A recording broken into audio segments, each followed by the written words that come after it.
Welcome everyone, Dr. Thor here. Get ready for Gnosis. Well, we want to talk about, was Brandon Lee murdered? Well, certainly his father was. I mean, it's almost irrefutable. The cover-ups, the lies, and the involvement with the triads, which have been further confirmed by Jackie Chan, who's been harassed and threatened by the triads all his life and had to stand up to them with 6 handguns and 3 grenades. And he stated this publicly. And the police response was, what were you doing with the guns, Jackie? Isn't that typical of a police department? This has been publicly acknowledged by Jackie Chan, who's also stated how corrupt the United States was because he used to flee here at certain times and found out that it wasn't very safe here. So, when we start looking at this case and everything else, there is always this long-term vengeance that organized crime takes, and they will dog you for your entire life. They'll dog your family, they'll dog your relatives, etc., to go after you. That's what they do, and they have to keep their hoodlums busy. You got to keep them occupied. You got to pay these people so when you need them for more important jobs, they're there. You know, people need to wake up of what's really going on. But let's talk about Brandon Lee. Now, Brandon Lee, of course, was an up-and-coming actor, and his father trained him, etc. But what is the real story here? What happened on the movie set of The Crow, which basically was a cursed, nightmarish set. The whole production was plagued with problems. There were fires, there were other problems. It just went on and on. And they had problems keeping the actors comfortable and everything else, and people were wet all the time. And actually, Brandon Lee filed a written report with the Screen Actors Guild complaining about the conditions. That's how bad it was. So it just goes on and on with the complaints about the set. And of course, it was a low-budget movie, and apparently some very unprofessional people were involved in that. And people don't understand that, guns are dangerous. Whether they're loaded or not. I mean, basic gun safety is that you're never ever supposed to point a loaded or unloaded gun or at anybody. You have to handle them properly, and these people did very sloppy work, and they didn't check their work conveniently, and so many other things. And of course, your usual law enforcement investigated the case and did nothing, which is, at the very least, is gross. It's criminal negligence. And at the most, this was a hit. And I believe in the latter. Now, we got to understand that Bruce Lee considered himself and was a pretty tough and arrogant guy. When he went over to Hong Kong, he demanded a lot of things that nobody ever demands from the triads that run the movie business, as they run everything else over there. It's been estimated by one reporter that your average law enforcement officer over there was making $18,000 a week in bribes from organized crime over there. And you're talking about in the 70s. This is a huge amount of money. So, and this is typical of all law enforcement who are basically all taking pay. They're all working with criminals. They're all doing that. So we have to understand that from day one. So what happened to his father and all the cover-ups and the fake coroner's reports and the stories, it was all a bunch of stories. He was poisoned earlier, and then the coup de grace was done later in a very quiet session to take him out, where he was given some dubious drug, because we don't know really what he was given. So we have the story there. He may have been given that along with other things. Do you think the coroner's going to say he was murdered? You think he's going to tell the triads, oh, screw you, triads? Well, if he wants his head on a post, people don't do that. There's no place to go to who's going to protect you or to report to. We see this with the amount of people who are murdered in prison, Maccabee just got murdered in prison. We know about Epstein. Well, what is this? You're not safe in prison? It's ridiculous. And the stories that you listen from these guards and stuff are so fabricated that it isn't even funny. I mean, who would possibly believe their stories? And of course, we all know that all prison guards are dirty as well. They're all taking bribes, they're doing whatever it takes, and it goes on and on and on. So, And the amount of rape and homosexual rape is unbelievable. There's a guy who was accused of Satanism, whose guard raped him endlessly in a prison somewhere in the Midwest. So it was just unbelievable of the type of things that actually go on. So we have to understand that to kind of bring this into focus here. Now, what happened here on this set was a nightmare set. There was all sorts of problems. You know, even Steven Seagal at that time came out and tried to question what was going on here and how this looked like a murder to him, if anything, at least criminal incompetence. And, of course, these people got away with it. And the bottom line, they shouldn't have got away with it. It is criminal incompetence at the very least. Now, here's supposedly what happened. Now, the handgun that was being used by the actor at the time was a .44 Magnum, I believe, and which is a powerful handgun. And of course, in the movies, there's many to make guns look real. You load them with fake bullets in them, and the fact is they are real cartridges. And you have to put the bullet in that cartridge, but you take out the primer, which makes the noise you hear and then lights the powder inside the cartridge. It pushes the bullet out. So you generally take the primer out and you take the actual gunpowder out. So when someone films the gun and you see the actual revolver, you can actually see the bullets in the revolver. So it looks realistic. And of course, you have to be very careful, because it's very easy to confuse live and non-live. And apparently this guy had live ammunition on the set and even had it in the building that they were working. And I think the director or someone said, you know, what are you doing with that stuff? Go and take that and put that in your car. But that's a very dangerous sign that you have live ammunition mixed in with other ones. Now, this may be kind of common to do, or at least I don't know why this guy would prepare for scenes on the set instead of bringing dummy ammo with him and bringing other cartridges and being very careful that things are marked so you know exactly what they are, and maybe even testing them. Now, if you shoot a blank cartridge, which tends to be filled with a lot of, to make larger noises, they tend to put larger amounts of gunpowder in blank cells, but they don't have bullets on the other end. So if you want greater noise, if you want to see puffs of smoke and everything, that means you're using a lot more gunpowder than you normally would. Now, there was an actor, and I remember this guy in the 70s. He was starring in a few TV shows. He was an up-and-coming guy doing a few action shows, and he was, I believe, a model as well. And on the set, kidding around, and of course that's why they take guns now, off sets and everything else, but apparently he had his gun on set, and jokingly put the gun to his forehead and pulled the trigger, thinking that, oh, this is just going to pop. Nothing's really going to happen. Maybe he was stoned or whatever. He died from the concussion of it. I mean, you know, the whole idea is that when you do something like that, there's a huge amount of pressure that's going to go there. So you don't need a projectile to kill yourself if you put it right up against your head. And that's exactly what happened. He died. I don't know if he died instantly or a few days later. I don't remember. Now, what happened in this per what we've been told in the media, and I'm not sure if anything is real, but here's the story. The story is that previously they were using blanks with bullets in them, and you're supposed to use that, as I just mentioned, but the primers of one of the bullets that they were using was still intact. And they were clicking the gun, and of course, you know, you add noises later and everything else. You got to remember, everything in Hollywood is fake, but you know, things are put together. What I find very interesting in this is that of some statements that were made as well, which was kind of interesting.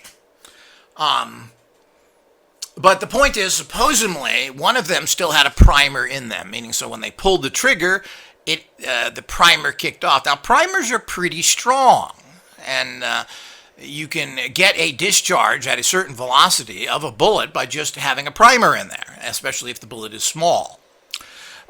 So what happened is, while there wasn't any cartridges in there, they were doing this, but it exploded apparently, and they were unaware of that. I don't know why they'd be unaware of it, because of the fact that obviously you'd have heard the primer go off. Another thing that doesn't make too much sense, but I don't want to sit here and analyze this for hours. The point is the bullet that was connected to that particular cartridge pushed off into the gun, okay, and lodged in the barrel. So that's how they're saying. Now, and they somehow didn't know this. As I said, none of it makes much sense. So I don't quite understand how that would happen. And I also don't understand why you wouldn't check your weapons. Now, the point is this was done the day before. Generally, you clean guns after you use them. The gun was never cleaned, and that means sticking a rod, and this is even though it's a handgun, and a large, long barrel handgun, I would say, 9 inches, 7 inches, whatever a 44 Magnum's barrel is there. From what I can see, it will at least 6 to 8 inches. So you get a rod, and you stick a cleaning brush and pads through it to clean the gun. You also oil everything and everything else. That's what you do if a gun is being handled. Now, apparently that wasn't done. Well, that's very suspicious because that is piss poor gun handling and not taking care of your equipment. This doesn't make any sense whatsoever. So a real gun handler would never do that. Never, ever. So what's happening to this guy who's supposed to be a professional, even though apparently he's probably a low-rent guy that they picked up out of some Canadian bar somewhere? Who knows? That's what it certainly appears like. So this part of the bullet, they even were saying, I don't know how you get part of a bullet in there, because bullets don't break up like that, and they certainly don't break up in a barrel. So I don't know what they're talking about whatsoever. Again, that doesn't make sense. They're trying to say how that bullet got moved out of the barrel from a charge that was just a blank charge by making excuses for that. Now, how a bullet even stays in a barrel is another thing as well. Generally, bullets will push, if you put a bullet in a barrel, you can push it right through very easily. I'm not sure it would stay in there. You don't need to push it at a speed through there. So I don't even understand how something that could happen, but let's say it did. So the point is, you got a piece of bullet and you didn't clean your gun, you didn't do anything to that. You're now putting in noisy blanks that make lots of noise and have a lot of gunpowder in them, meaning you're using excessive pressure there. Now, I don't know where in the barrel this so-called bullet was supposed to be, but it's very difficult, even with a large blank cartridge, to push something from inside the barrel out to a person who's standing many feet away. You have to create the kind of force you need, you have to have a kind of a sealed container, and you have to push that. To think that you could build up enough pressure in the gun barrel, that this was lodged so hard in the gun barrel that you could build up pressure, is kind of absurd. And I'm pretty much of a gun expert. I've been using guns my entire life. I've had many of them, and was and still a person who's an excellent shot with many different weapons, and I've used numerous types. So something was a great interest of mine as a teenager. So the whole idea is I had a lot of these. I used a lot of them. I know guns. And that's another thing, which a lot of people don't, particularly non-Americans who never really see anything but a BB gun. So the whole idea is I know. So to think that that cartridge could then push that bullet at a speed enough to affect this guy. Now, what I found, not affect him, not going to kill him. Well, that's a pretty amazing thing to do. I mean, that's something that should be in the Guinness Book of Records. I don't know if that was ever tested or not. From what I could see, the law enforcement did absolutely nothing. Did they test this? Did they find this? How did this happen? That's perfectly fine for this bizarre accident to happen. As I said, at the very least, this is criminal negligence. You didn't check the weapon to make sure there was nothing in the barrel. You didn't clean it from the day before. You didn't check for obstructions for the safety of the actor pulling the trigger and the guy in front of the gun. Now, what I found very interesting is I just looked up on YouTube an interview with the actor that shot him. And you can say, obviously, it's very terrifying for him that he participated in the murder of Bruce Lee. Obviously, unknowledgeable. You know, you do this all the time. You use guns and explosive, and a lot of people are killed on film sets from one reason or another. Vic Morrow was killed in a helicopter accident not too far from where I used to live at the time. and the Twilight Zone movie that was like Big Lansing was doing. And many people have been killed and hurt in all these. It can be very dangerous when you're using guns and simulating gun activity. It can be very, very dangerous, just as we've seen here. Blank cartridges can be fatal. If this is something that happens, makes things very, very dangerous, and means that there should be a law that every arms master that checks the barrel of the gun in between every time they're used and every time they stop, to make sure there isn't some sort of obstruction in there that came from space, from the final frontier. I mean, this kind of stuff is mind-blowing as far as I'm concerned. What's interesting is the co-star there, who shot him and participated in his murder unwillingly, made a very odd comment when I just saw him in the interview. He said that if this was a real gun, that nothing would have happened because he was too far away for a real gun to affect him. Now, of course, these idiot reporters who have no knowledge about guns or anything else never follow up because they're uneducated idiots. And don't know anything about what they're talking about, and probably didn't talk to a gun expert about this situation. He just interviewed this guy about this topic and others. But isn't that so typical? But I found that to be a very strange thing, that he was so far away, and somehow he equated the fact that because this had a very strong blank load in it, that this was what killed him because there was something in the barrel. That if this was a real gun, and I'm not sure what that means, it is a real gun. I'm assuming he's meaning a gun that didn't have obstructions in it, he wouldn't have been hurt. Well, this is really bizarre. Now, you can find that interview on YouTube as well, and I don't want to go over all these things endlessly because we'll be here forever. And nobody really wants to listen to this. So this is what happened to come out. Now, what really happened? Well, the point is this was a tire setup. These people were bought off, this was staged, and everything else. That's what I allege. The point is him, just like the Kennedys who were labeled from the mafia because of cheating the mafia. The mafia got John F. Kennedy into presidency. They were supposed to work with the mob, and they turned on him. And this ended up in getting Kennedy killed. And of course, there wasn't too many sympathizers with Kennedy either, even though Kennedy was a lot more part of the traditional government than people want to believe.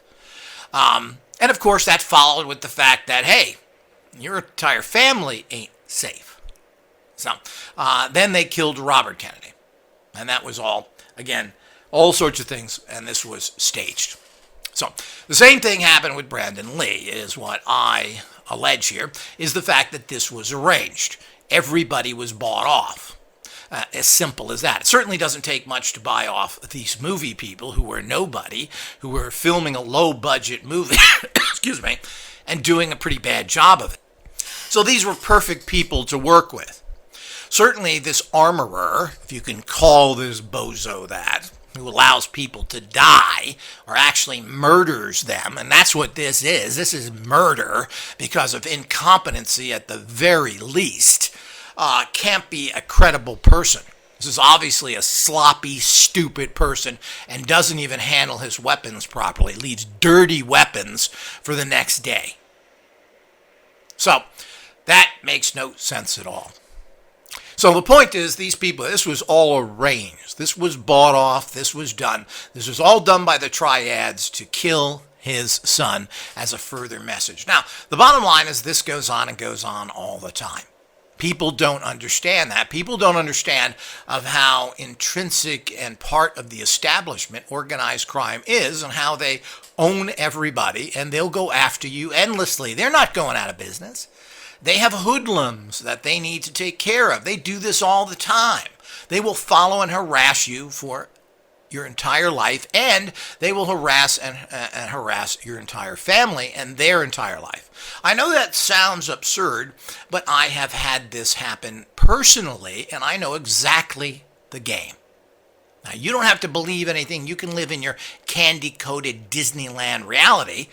But the bottom line is that that's not the real world. But of course, you may feel warm and fuzzy. You work for some goofball government agency or from support system, or you're a scientist and you want to get your paycheck and give us fake science. Well, everything is a rationalization. The real world don't work like that.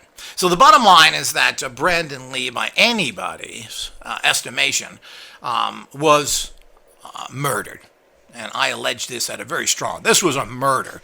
If it wasn't a murder, the people who got off scot-free because it was an accident. When does a self-caused accident like this get off scot-free, that nobody was brought up on charges or anything else? I mean, this is a dangerous weapon you're using, and this was criminal neglect, as I said at the very least, that someone didn't check the barrel of a gun and didn't bother to clean it. Don't buy it for a second. And they knew exactly what would happen, the people who did this. The local law enforcement were paid off and did their job. We did an investigation. Now we find no problems. Yeah, people die all the time from bullets stuck in barrels. That's just the way it is. It's an accident. Let's go have a cup of coffee and a donut. So the whole idea is that exactly what happened there. So if anybody who doesn't think that that actually is what happened doesn't know the real world. So it's really sad. I mean, it's sad that people don't scream about this. All the Bruce Lee boys out there who talk nothing about his murder and who don't want to deal with that, who want to scream how great he was but don't want to deal with the facts of the issue. It's amazing how people don't want to deal with any real world stuff. They just want to argue about stupidity. And then, of course, this carried on to his son, who, again, was murdered. So, and nobody says anything about this. You don't hear about this tied in or anything else. Again, he was too young to do much of anything, but certainly if you admired his father, you would have some respect for and interest in his son. And obviously, this was a problem. And obviously, this was a complete and total setup. Anybody that thinks different, I mean, really is naive. So I hope everyone now gets the real story. And quite frankly, I've known a lot of Hollywood people, and they have confirmed this to me. That's what they know happened. You think they're going to come out and talk about it on TV so the triads can cut their heads off and put it on a palm tree next to the Beverly Hills Hotel? Well, I don't think that that's going to happen. So that's the facts, people. That's what's really happening out there. It's about time everybody wakes up. Until next time.